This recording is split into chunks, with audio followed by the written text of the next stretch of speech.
Some companies didn't lose to competitors, they murdered their own best products and watched billions of dollars disappear.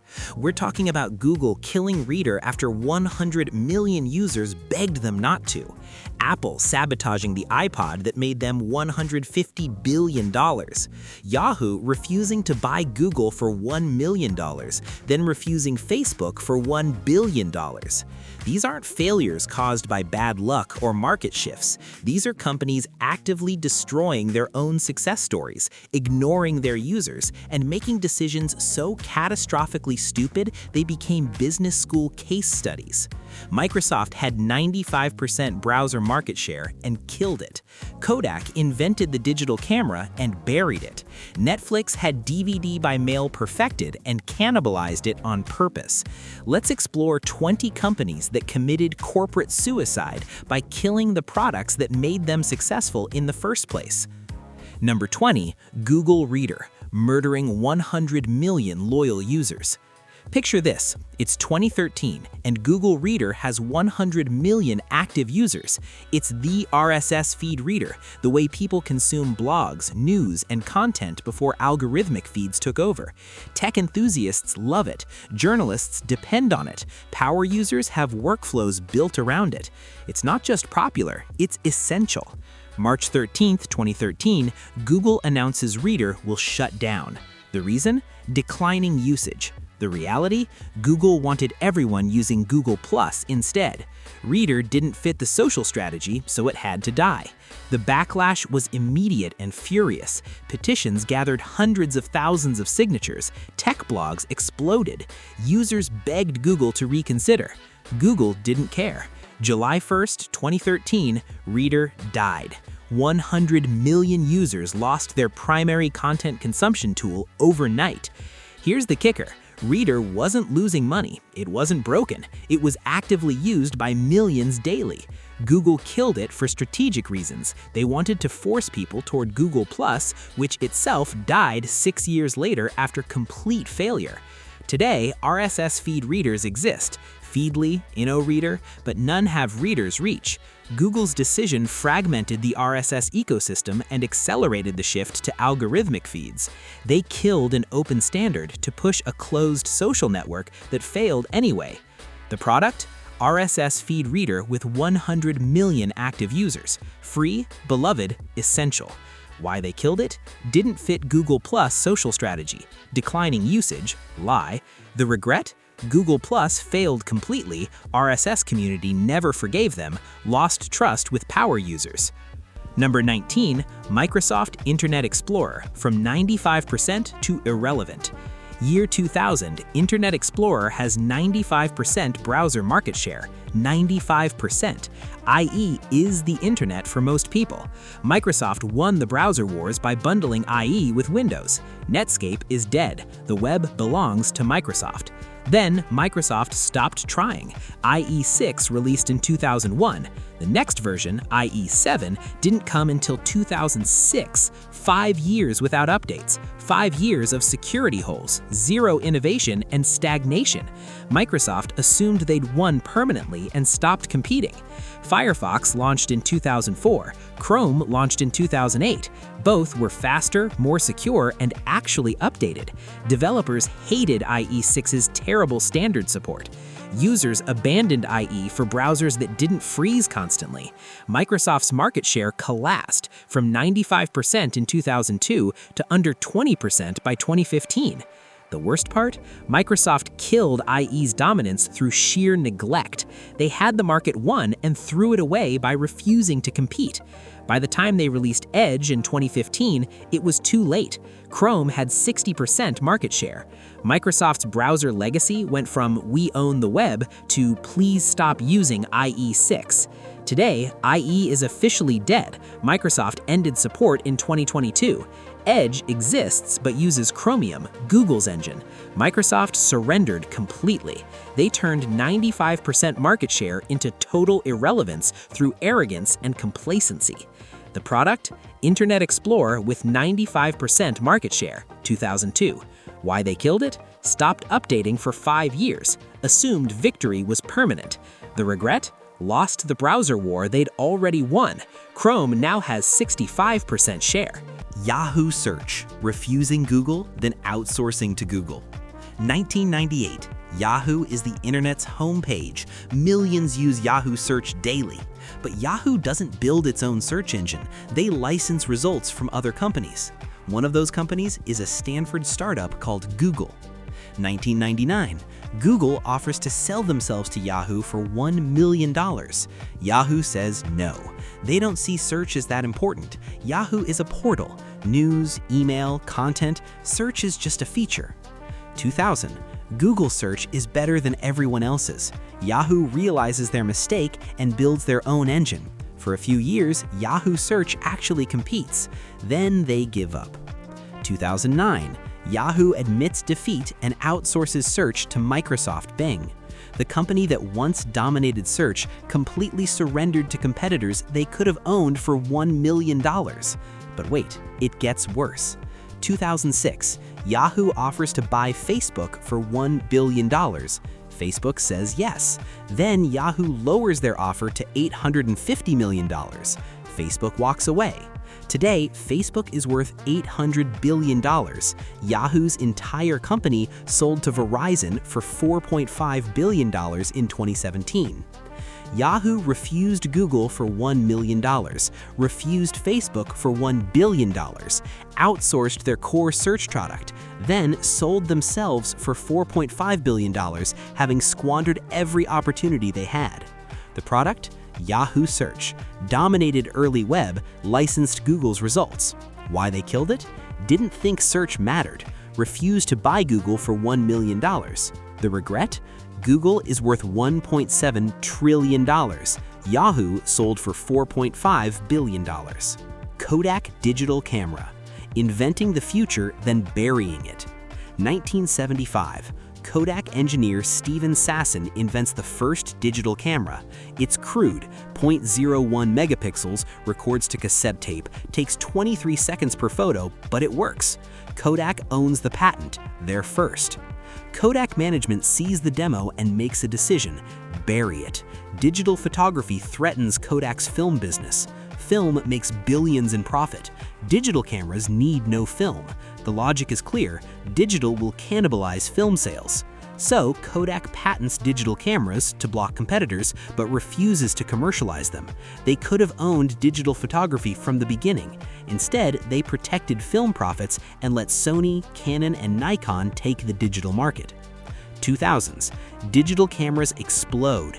Every manufacturer except Kodak dominates. Kodak tries to catch up, but it's too late. They spent 25 years protecting film instead of embracing digital. Film sales collapsed anyway. Smartphones killed film faster than digital cameras ever could have. 2012. Kodak files for bankruptcy. The company that invented digital photography was destroyed by digital photography because they refused to adopt their own invention. They had the technology, the patents, the talent. They chose protection over innovation.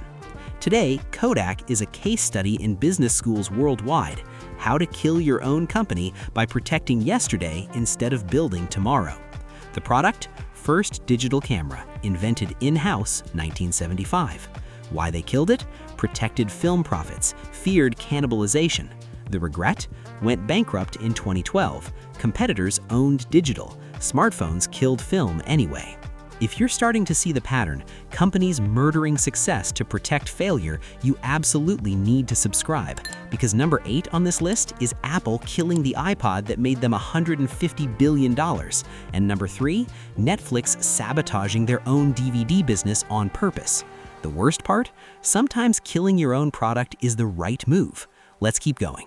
Windows XP, Microsoft's best OS forced into obsolescence.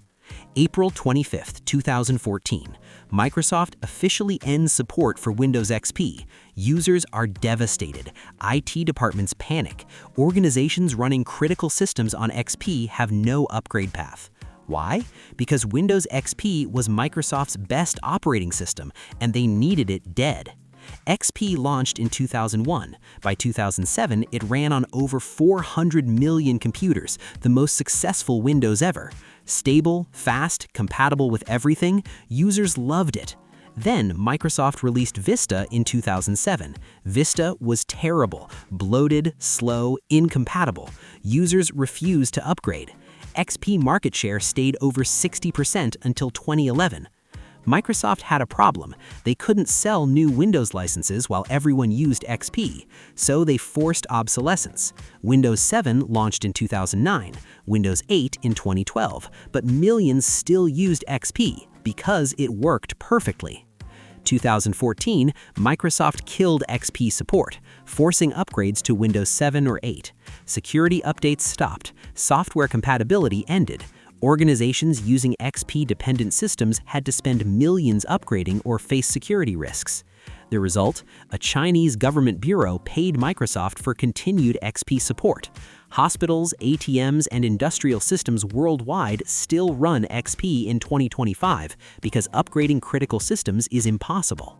Microsoft killed XP to sell new licenses, but XP's longevity proved something damning. Newer versions of Windows weren't better, just newer.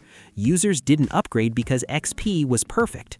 Microsoft murdered perfection to force paid upgrades. The product? Windows XP, most successful Windows OS, 400 million computers. Why they killed it? Users wouldn't upgrade to Vista or 7, couldn't sell new licenses. The regret? Forced millions to upgrade working systems.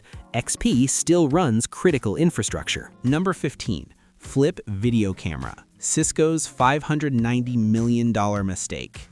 2006. Flip video launches. Dead simple camcorders. One-button recording, flip-out USB connector. No menus, no complexity. Just record and upload. They sell millions. By 2009, Flip has 34% of US camcorder market share. March 2009, Cisco buys Flip for $590 million. The plan? Integrate Flip into Cisco's consumer video strategy, whatever that means. Problem: smartphones with decent video cameras are arriving. iPhone 3GS 2009 shoots 30 FPS VGA video. iPhone 4 2010 shoots 720p HD. Flip cameras still shoot 720p, but now you need a separate device. The writing is on the wall. April 2011, Cisco kills Flip. Entire division shut down. 550 employees fired. $590 million acquisition, dead in 2 years.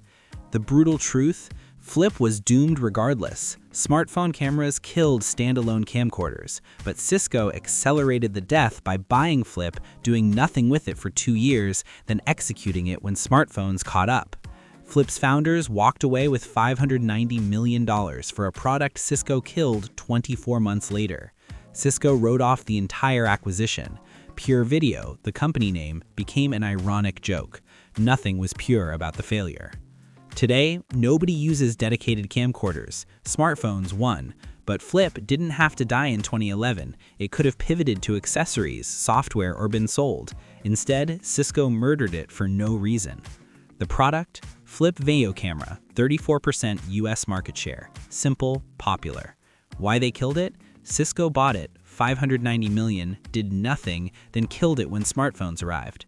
The regret? $590 million completely wasted. Could have sold it instead of executing it. Number 14. Inbox by Gmail. Google kills another beloved product. May 28, 2014. Google launches Inbox by Gmail. It's email reimagined. Bundles messages by category, snoozes emails, reminds you to reply. It's beautiful, fast, innovative. Power users switch immediately. 4 years later, March 2019, Google announces Inbox is being killed. Why? They're adding inbox features to regular Gmail. Users should migrate back. The problem, Gmail never fully replicated Inbox's features. Bundles worked differently, the interface was worse. Inbox users felt betrayed. Google convinced them to switch to Inbox, then killed it and told them to switch back. This is part of a pattern. Google launches innovative products, builds passionate user bases, then kills them without warning. Google Wave 2010, Google Buzz 2011, Google Plus 2019, Inbox 2019, Google Podcast 2024. Each one had millions of users who were abandoned. The inbox death specifically hurt because Google spent years telling people to use it. Then they admitted Gmail was the real product all along. Users who invested time customizing inbox workflows lost everything. Today, Gmail has some inbox features, but the spirit of inbox, email as tasks, not messages, is gone. Google proved once again that their products can disappear anytime, regardless of popularity. The product, Inbox by Gmail, innovative email client, millions of power users. Why they killed it? Folding features into Gmail. Didn't actually happen fully. The regret? Another entry in Google's graveyard. User trust continues eroding. Number 13, Nokia Symbian, choosing Windows Phone over Android. 2007, Nokia dominates smartphones with 49% global market share. Symbian OS powers Nokia phones. They're the leader. Then iPhone launches. Android follows in 2008. Nokia has a decision: keep Symbian, adopt Android, or partner with Microsoft. February 11, 2011, Nokia CEO Stephen Elop sends the burning platform memo. Nokia is failing. They need a partner. The options: Android or Windows Phone. Elop chooses Windows Phone. The decision is catastrophic. Windows Phone has 2% market share. Android has 40%. Nokia abandons Symbian, which still worked, for an unproven Microsoft platform. Developers ignore Windows Phone, no apps. Users abandon Nokia for Android and iOS. 2013, Microsoft buys Nokia's phone division for $7.2 billion. 2 years later, Microsoft writes off the entire acquisition. Nokia's smartphone business is dead. Windows Phone, 3%. The burning platform burned completely. The tragedy: Nokia could have survived by adopting Android early. Samsung took that path and became the world's #1 smartphone maker. Nokia chose Microsoft partnership over open source success. Today, Nokia exists as a brand licensing name. The Finnish giant that invented mobile phones is gone, all because they chose Windows Phone over Android in 2011. The product? Nokia Symbian, 49% smartphone market share, 2007. Why they killed it? CEO chose Windows Phone partnership over Android. The regret? Microsoft bought Nokia for $7.2 billion, then wrote it off entirely. Nokia is dead. Number 12, Google Wave, killed before it could succeed. May 9, 2009, Google announces Wave, real-time collaboration that's email, instant messaging, wiki, and document editing combined. It's revolutionary, complex, confusing, brilliant. Problem: nobody understood it. Google gave early access to developers and tech enthusiasts who had no idea what to do with it. Was it email replacement, project management, chat, all of the above? Google didn't explain. They launched Wave as invite-only, creating hype without clarity. When regular users finally got access, they tried using Wave like email and were confused by robots, real-time editing, and waves instead of messages. August 2010, Google announces Wave is dead, 1 year after launch. They're open sourcing the code and walking away. Why? Not enough adoption. The truth: Google killed Wave because they didn't give it time to mature. Email took decades to become standard. Google gave Wave 14 months. They overhyped it, under-explained it, then executed it before anyone figured out what it was for. Apache Wave, the open-source successor, still exists, but it's a zombie. Wave's ideas influenced Google Docs, Slack, and modern collaboration tools, but Google couldn't commercialize their own innovation because they gave up too fast. The product? Google Wave, revolutionary real-time collaboration platform. Why they killed it? Users were confused, only 14 months before shutdown announcement. The regret? Wave's ideas succeeded in other products, Google Docs, Slack. Google gave up too early. Amazon's Dash Buttons, IoT impulse buying. 2015, Amazon launches Dash Buttons, physical buttons you stick around your house. Running low on detergent? Press the Tide button. Amazon ships it automatically. It's brilliant impulse buying disguised as convenience. Dash Buttons sold well. Users bought hundreds of branded buttons, $5 each. Amazon sold Tide, Gillette, Bounty. Every consumer brand got buttons. Orders increased. The system worked. February 28, 2019, Amazon discontinues Dash Buttons. Why? They say Virtual Dash is better. Just use Alexa or the app. But the physical button was the entire point. Pressing a button is easier than saying, "Alexa, order paper towels," or opening an app. The real reason, low margins. Buttons cost money to manufacture and ship. Virtual Dash costs nothing. Amazon chose higher margins over unique physical product. Today, Dash buttons are collector items. Amazon Virtual Dash exists, but nobody uses it. Turns out, if people wanted to use the app or Alexa, they'd already be doing it. The button was the innovation. Amazon killed Dash because physical buttons weren't profitable enough. But Dash taught Amazon what products people reorder automatically. That data was the real value. The buttons were market research disguised as product. The product, Dash buttons, physical one-press ordering, unique, innovative. Why they killed it? Low margins. Virtual alternatives exist, but aren't used. The regret? Lost unique physical Amazon presence in homes. Buttons now collector items. We're halfway through the corporate graveyard. You're watching companies murder billion-dollar products for strategy, ego, and stupidity. Number 5 is Apple killing the iPod for iPhone, and it worked. Number 3 is Netflix cannibalizing DVDs for streaming, also worked. Sometimes corporate murder is the right move. Let's finish this. Number 10, Apple iPod, cannibalization as strategy. 2001 to 2010, iPod makes Apple billions. iPod revenues peak at $8 billion annually 2008, over 400 million sold. It's the product that saved Apple from bankruptcy and made them cool again. Then Apple kills it, deliberately, with malice aforethought. June 29, 2007, iPhone launches. It plays music, takes photos, browses web, makes calls. It's an iPod plus a phone plus a camera. Why buy an iPod when iPhone does everything? Apple knew. Steve Jobs knew. They killed iPod deliberately to prevent competitors from killing it first. Better to cannibalize your own cash cow than let someone else do it. iPod sales peak in 2008, then collapse. By 2014, iPod revenues drop 50%. Apple discontinues iPod Classic 2014, Nano, and Shuffle 2017. September 2022, iPod Touch discontinued. The iPod is officially dead. The brutal math? iPod made Apple $150 billion total. iPhone makes Apple $200 billion annually. Killing iPod was the right move, but it still hurt. Apple's lesson? If your product is going to be killed by something, make sure you're the killer. They murdered the iPod and replaced it with the most profitable product in human history. That's not failure, that's strategy. The product, iPod, $150 billion revenue total, Apple's savior product. Why they killed it? iPhone made iPod obsolete. Better to cannibalize yourself than let competitors. The regret? None. iPhone became the most successful product ever. Cannibalization worked. Number 9, Blackberry Keyboard, choosing touchscreen too late. January 9, 2007, Steve Jobs announces iPhone, full touchscreen, no physical keyboard. BlackBerry executives laugh. Nobody wants to type on glass, they say. BlackBerry's physical keyboard is superior, they're certain. They were catastrophically wrong. iPhone sells 6 million units year one. BlackBerry market share starts declining. By 2010, touchscreens dominate.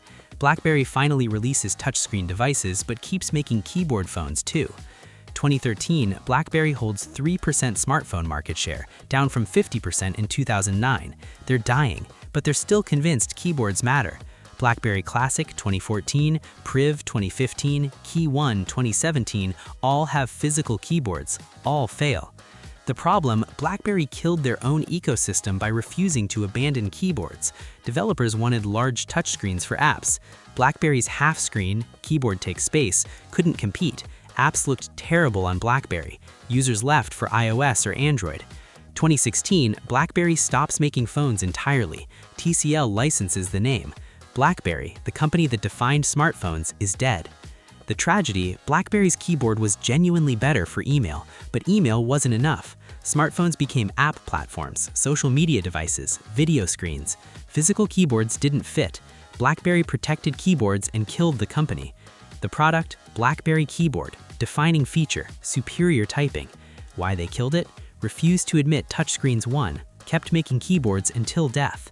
The regret? Lost 50% market share. The company stopped making phones 2016. Number 8, Microsoft Windows Mobile. The 4 Windows Phone failed.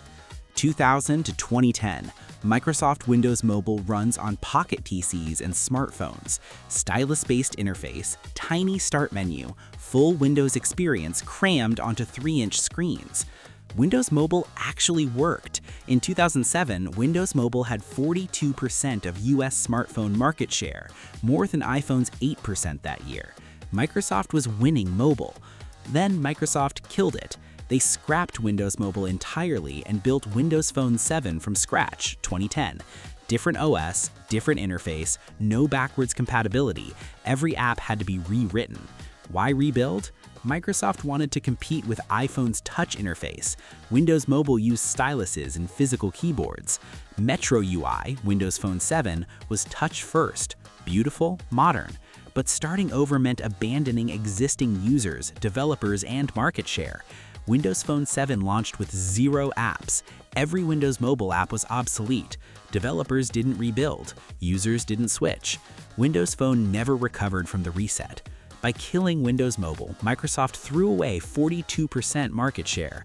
Windows Phone peaked at 3% and died in 2017. Microsoft went from market leader to irrelevant by abandoning their own platform.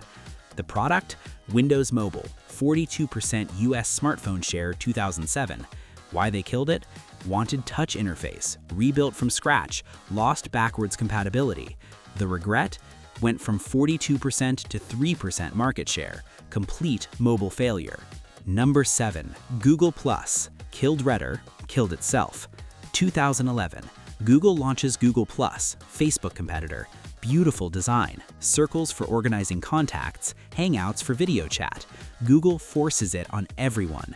Integration is aggressive. YouTube requires Google+ accounts for commenting. Gmail pushes Google+. Google kills Redder to force users to Google+. Every Google product becomes a Google+ billboard. Users hate it. Google+ feels empty. Everyone's there because they have to be, not because they want to be. Facebook has network effects. Google+ has forced adoption. 2018, Google admits defeat. Google+ is being shut down. Why? Low usage and engagement. Translation? Nobody used it voluntarily. 7 years of forcing users into Google+ failed completely. April 2nd, 2019, Google+ dies. Everything built on it, Hangouts, Photos integration, YouTube comments, gets migrated elsewhere. Google wasted billions on social networking they couldn't crack. The worst part, Google killed Redder for Google+. Then Google+ failed and Redder's replacement didn't exist. Google destroyed an open standard for a closed network that nobody wanted. The product? Google+, Facebook competitor forced on every Google user. Why they killed it? Low usage and engagement after 7 years of forcing it on people. The regret? Killed Redder for nothing, wasted billions, failed at social networking. Number 6, Firewire, Apple's proprietary standard. 1995, Apple develops Firewire IEEE 1394 high-speed data transfer, faster than USB, superior technology. Apple licenses it cheaply to encourage adoption. Firewire becomes standard for digital video cameras. Problem: Apple charges licensing fees. USB is free. Manufacturers choose USB even though it's slower. USB 2.0 2000 catches up to Firewire speeds. Intel backs USB. The war is over. Apple could have made Firewire free and dominated. Instead, they charged fees and lost. By 2011, Thunderbolt replaces Firewire on Macs. Firewire is dead. The irony: Apple abandoned their own standard for Intel's Thunderbolt. Firewire, Apple's invention, was murdered by Apple's greed, licensing fees, and Apple's abandonment, Thunderbolt. Today, USB-C is universal. Thunderbolt is niche. Firewire is extinct. Apple could have owned high-speed data transfer but chose licensing revenue over market dominance. The product? Firewire, superior data transfer standard, Apple's invention. Why they killed it? Charged licensing fees. USB became free alternative. Apple abandoned it for Thunderbolt. The regret? Could have owned high-speed data transfer, lost to free USB. Number 5, Netflix DVD by mail, cannibalizing perfection. 2007, Netflix has DVD by mail perfected. 100,000 titles, next-day delivery, huge profit margins. Customers love it. Netflix mails 1.2 million DVDs per day. It's working flawlessly. Then Netflix kills it, on purpose, with streaming. 2007, Netflix launches streaming. The selection is terrible, 1,000 titles versus 100,000 on DVD. Quality is worse, but Reed Hastings knows streaming is the future. He intentionally cannibalizes DVD to force the transition. The plan? Raise DVD prices, lower streaming prices, make streaming the default. Customers revolt. They want DVDs. Netflix doesn't care. They're killing the golden goose deliberately. 2011, Netflix tries splitting DVD and streaming into separate services, Quickster. Customers are furious. Stock crashes 75%. Netflix reverses Quickster, but continues killing DVD anyway, just slower. Today, Netflix DVD by mail ended September 29, 2023. Netflix focused entirely on streaming. The strategy worked. Netflix has 260 million streaming subscribers, but they destroyed the most profitable, beloved product they ever made to get there. Unlike most companies on this list, Netflix's murder was intentional strategy, not stupidity. They killed perfection to build the future. It worked. The product, Netflix DVD by mail, 100,000 titles, profitable, beloved. Why they killed it? Streaming was the future, deliberately cannibalized DVD to force transition. The regret? None. 260 million streaming subscribers. Murder was strategic, not accidental. Number 4. Google Shopping, Froogle, killing the open web. 2002, Google launches Froogle, free shopping search. Type in a product, Froogle shows you where to buy it cheapest. No ads, no sponsored results, pure information. Froogle becomes Google Product Search 2007, then Google Shopping 2012. At each rename, Google adds more ads. By 2012, Google Shopping is 100% paid ads, no organic results. To appear in Google Shopping, merchants must pay. Why? Google realizes Amazon is eating their lunch. Product searches happen on Amazon, not Google. Google Shopping becomes a desperate attempt to recapture e-commerce by charging merchants for visibility. The result, Google Shopping sucks. Results are pay to play. Small merchants can't compete. Amazon wins anyway. Google had the perfect product comparison tool and killed it by making it paid only. Froogle was genuinely useful. Google Shopping is a mall directory that charges rent. Today, when you search products on Google, shopping results are ads. The open web lost, Amazon won, Google destroyed their own product trying to compete. The product? Froogle/Google Product Search, free shopping comparison. Why did they kill it? Made it 100% paid to compete with Amazon. The regret? Amazon still dominates. Google Shopping is ignored. Killed useful tool for nothing. Number 3. Apple 30-pin connector, Lightning as planned obsolescence. 2003 to 2012, Apple's 30-pin connector is standard. iPods, iPhones, iPads, all use it. Accessory ecosystem, $1 billion industry. Everyone has 30-pin cables.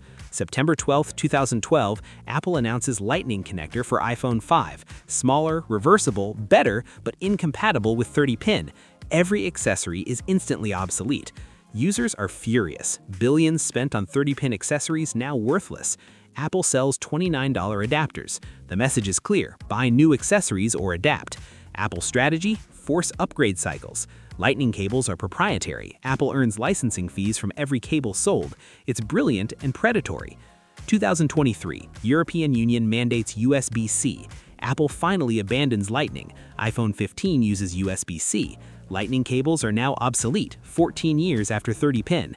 Apple killed 30-pin for Lightning, then killed Lightning for USB-C. Each transition made billions in accessory revenue obsolete, planned obsolescence as business model. The product? 30-pin connector, 9 years standard, billion-dollar accessory ecosystem. Why did they kill it? Lightning was smaller, reversible, forced accessory upgrade cycle. The regret? None. Apple made billions from Lightning licensing before EU forced USB-C. Number 2, Twitter API, killing third-party innovation. 2007 to 2012, Twitter's API is open. Developers build TweetDeck, Twitterrific, Echophon, beautiful third-party clients better than Twitter's own app. Innovation thrived. August 16, 2012, Twitter announces API changes. Third-party clients are being killed. Token limits, feature restrictions, Twitter wants control. Why? Twitter can't monetize third-party apps. Ads don't show in TweetDeck. Twitter kills the ecosystem that made them popular to force users into official apps with ads. Developers are betrayed. They built Twitter's early success. Twitter kills them to maximize ad revenue. TweetDeck, bought by Twitter in 2011, survives, but every independent client dies. 2023, Twitter, now X, kills TweetDeck's free tier entirely. Everything third-party is dead. Twitter murdered the developer ecosystem they built. The open platform became a walled garden, innovation died, ads increased, users hated it but had no alternatives. Elon Musk's takeover, 2022, made things worse. The API became $42,000 a month for basic access. Twitter killed its own development community twice. The product? Twitter API, open ecosystem, third-party clients, developer innovation. Why did they kill it? Couldn't monetize third-party apps, forced users to official app for ads. The regret? Lost developer goodwill, platforms stopped innovating, became an ad-filled mess. Microsoft Skype, buying it just to kill it. May 10, 2011. Microsoft buys Skype for $8.5 billion. Skype has 663 million users. It's the video call standard. Microsoft promises nothing will change. Everything changes. Microsoft forces Skype integration with Microsoft accounts. Skype's peer-to-peer architecture is replaced with Microsoft servers, slower, buggier. The UI is redesigned, worse. Features are removed. Updates break things. Users flee. Zoom launches 2013 and does video calls better. Slack does messaging better. Microsoft keeps destroying Skype, renaming it, redesigning it, integrating it with Teams. March 31, 2021. Skype for Business is discontinued. Microsoft pushes everyone to Teams. Skype still exists, but it's a zombie. Microsoft bought it, killed it, and built Teams to replace it. The question? Why spend $8.5 billion on Skype just to destroy it? The answer, Microsoft wanted Skype's users, not Skype. They murdered the product, kept the user base, migrated them to Teams. Today, Skype has 36 million users, down from 663 million in 2011. Zoom has 300 million. Microsoft's $8.5 billion bought them temporary market leadership, which they threw away by ruining Skype. The product? Skype, 663 million users, video call standard. Why they killed it? Microsoft forced integrations, redesigns, server changes, built Teams to replace it. The regret? Spent $8.5 billion to buy the leader, then lost to Zoom by ruining it. 20 companies that murdered their own success, some by stupidity, Kodak burying digital cameras, some by arrogance, Microsoft neglecting IE, some by strategy, Netflix cannibalizing DVDs, and some, like Apple with Lightning connector, by predatory profiteering. The pattern? Companies protect yesterday instead of building tomorrow. Kodak protected film, Blackberry protected keyboards, Microsoft protected Windows Mobile. They all died protecting the past. But sometimes murder works. Apple killed iPod for iPhone and won. Netflix killed DVDs for streaming and won. Cannibalization as strategy can succeed if you're killing your own product to replace it with something better. The lesson? If your product is going to die, kill it yourself before competitors do.